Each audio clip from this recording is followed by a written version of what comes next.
Hey guys, it's John from Restoring Reason with John Muir, and I'm sure that most of you are as disgusted as I am about the budget that we're having to deal with, the Omnibus that was passed through Congress and signed by the President just a couple of weeks ago. I mean, this thing is over 2,200 pages. It is 1.3 trillion with a T dollars. That is unbelievable that we're getting that kind of a budget when we have a Republican-controlled Congress and a Republican in the White House. Is it all the Republicans' fault, though? Absolutely not. Based on the current makeup of the Senate, what's the deal? Well, Democrats get a say in it because we only have a 51-49 majority. We don't have 60 to make sure that we can axe out any of the frivolous things that they try throwing in there. So what happened? Democrats threw a bunch of frivolous things at our budget. Not too surprising, and unfortunately, now we're stuck with it. Now, I do appreciate that the president was trying to get military spending increased. It's the largest increase in history, so definitely a positive coming from that. But at the same time, we're stuck with a bunch of crap that we don't want. How many of the taxpayers actually want to be giving money to sanctuary cities, to Planned Parenthood? You know what? Something like Planned Parenthood, that's something if people want to give their own money to, fine. It's a free country. You're allowed to do it. Go for it. But don't try telling me, and don't try telling other taxpayers who don't like the organization, who don't want to give money to it, whose religion strongly opposes what they promote, and that is abortion at the end of the day. That is their first and foremost thing they like doing. Don't tell me that we need to go giving them our money.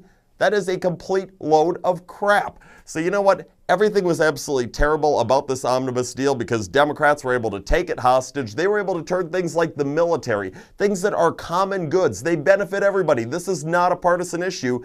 And they were able to turn it into a Republican issue. Republicans had to advocate for these things. Democrats, they don't care about defending you, the people. They didn't want that money included whatsoever. They wanted money for things like Planned Parenthood and sanctuary cities. Sanctuary cities that protect illegal immigrants. They protect other countries' criminals at the expense of you, the American people. So at the end of the day, this falls on the Democrats, trust me. But you know what? The end of these sorts of things may be in sight. We might not have to deal with another omnibus. At least hopefully we don't. Turns out that House Majority Leader Kevin McCarthy went to the White House talking to President Trump about whether or not that he should go a 1974 provision route. This would allow the president to specifically communicate with Congress what specific items he does not want to see funded when it comes to creating the budget, which guess what? I mean, you thought this last process dragged out a long time. It dragged out halfway into the current fiscal year. So this coming October 1st, we're supposed to have a brand new budget in place. We'll see if that actually happens on time. But nonetheless, the president would be able to communicate with Congress. Congress would have 45 days to respond whether or not they want to approve everything the president said, some of what he said, or none of what he said. The key is, though, in the Senate, it would only require a simple majority to sign off on what the president does, and Republicans do currently have that 51-49 advantage, so that current majority is there.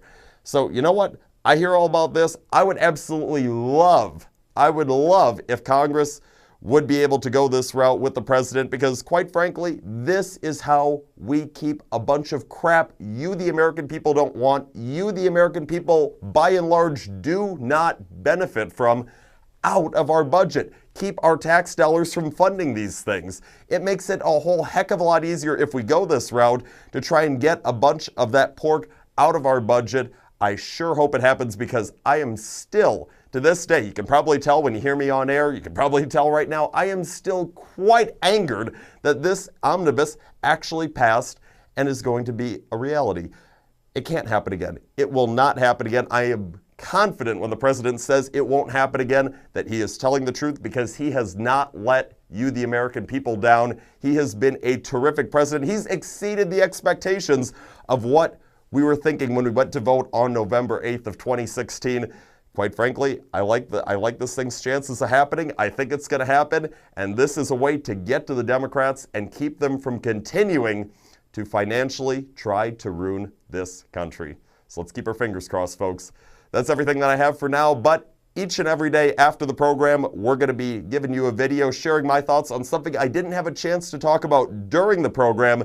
So stay on WTAQ, WHBL, and WSAU's websites to get all the blog posts and videos. And of course, listen to Restoring Reason with John Muir each and every weekday on those 3 stations as well. 8:30 to 11 a.m. in Green Bay, 9 to 11 in Sheboygan and Wausau. That's all I have. John Muir signing off.